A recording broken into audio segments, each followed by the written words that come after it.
akalar, Cobalt asonoqlar qatiramiz hozir qarang. Mana shu shlanka joyi tip qiladi ularda. Mexanika, основной 22, 23, 24 da shunday holatlar bor. Shuning uchun uni joyini asoslardan olib qo'yasiz. Bo'ldi shu bilan xudo xolasa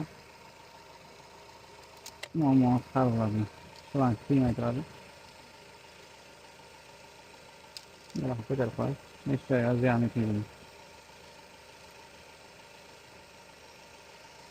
O'ta. Ya qo'yib qo'ysam. Arasında zazor bo'ldi. Shlanka teshilib, konditsioner ishlab qolmaydi. Buni bizni muxlislarimiz uchun video qilib tayyorlab, video foydali bo'lmasa like bosib qo'ymaysizlar.